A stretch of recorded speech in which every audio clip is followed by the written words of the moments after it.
What's up, YouTube? Hello from Canary Islands, Spain, specifically the island of Fuerteventura. This video is gonna be about a commercial project that we did recently, right before we took this trip, for a technology company who wanted us to produce photography and video for their product. All right, so we started about 5 a.m. and got to location, bring out everything from the car and started to set up. Here I am drinking my morning cafecito and talking to Ben. Obviously there was a pre-production and we had a shot list previously analyzed, but we went over everything one more time with Chloe to make sure we had everything clear before we started. It was really dark outside, so we set up a couple of lights, we ran the cables. One thing I really like about the lights is that you can remotely set up the parameters. If you want to change the intensity or the temperature, you can always do that remotely. It's really helpful when the lights are high up like this. In this situation you see that the lights are really high up and nobody really can reach that, so you don't have to bring them down and go up again every time. This sequence was all about a police officer sitting on a vehicle, technically looking like he was gonna be ambushed by a person coming out of the bushes in the back. So we did that. We did a couple of different takes for wide, medium, and tight. Look up a little more. Yeah, that's it. That's what I want. So playing the bad guy right here is Chloe. She's actually one of the founders of the company, and it was really good to have her on set because she really knew what she wanted to achieve, and the vision that she had, we made sure to bring to reality with the craft. So by having the instant feedback on the field, playing back for her the different scenes, we made sure that at the end of the day what we captured was exactly what they wanted. Smoke, action. We used my trusty smoke in a can spray, but there was a lot of wind, so as you can see the smoke just flew away most of the time. Luckily we had a couple of different bottles, so we were able to get the shot that we wanted with the smoke on it, even though it was a little light, but it was just enough. One of the final shots had to be done on a day for night, and because the fog on the windshield was still fresh, we were able to shoot it on a way that you couldn't see that it was daytime outside, but that was right in time so we could keep going with the rest of the video after sunrise. So we just did the nighttime scenes. Now we're gonna do some daytime shots. We're gonna set up a couple of cars right here. This off? Sure, you can do it. So timing in the nighttime was good. We had like 2.5 hours of shoot, 2.5 hours. We had to like rush through it a little bit. It was a simple sequence, but you'd be surprised how long you can spend on a simple sequence, especially when you're setting up lights and you're lining everything from scratch, because there was complete darkness out here. But yeah, we should be able to move forward now with the rest of the shoot, and we're looking forward to a successful day.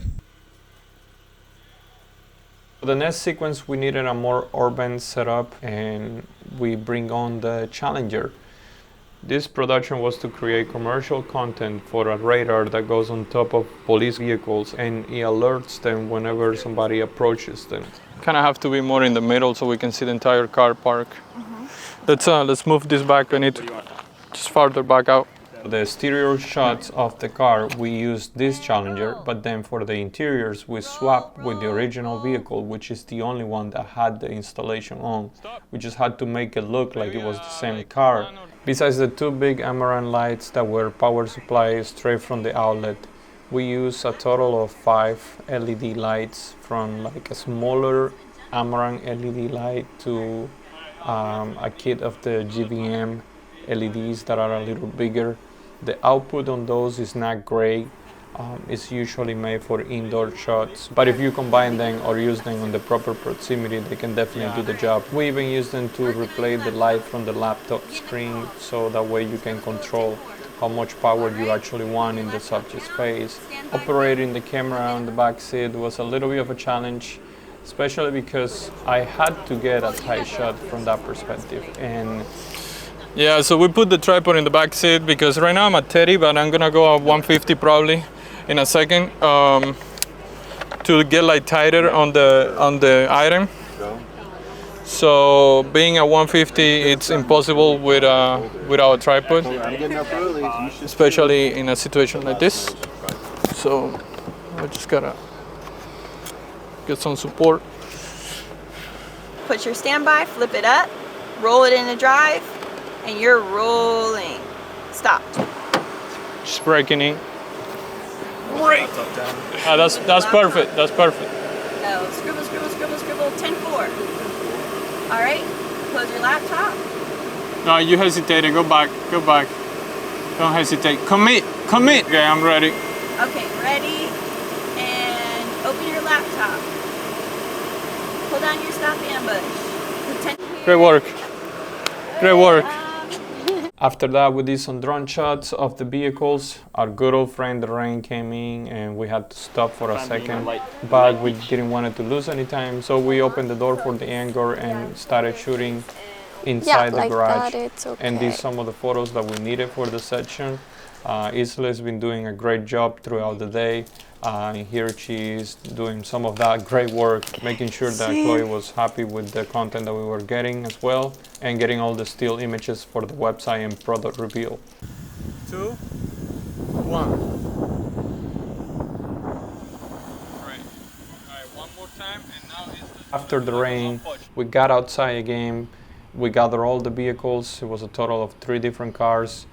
Because we needed a shot with a pickup truck, SUV, and a sedan or sports car, so we could show the variety of compatibility of the product. This section over here came out really nice, especially the photos. We really make them look like they were actual officers, even though none of them had anything to do with that profession. And then after that, it was time for the interview. Usually we try to knock out the interview at the beginning of the day when the client is really fresh.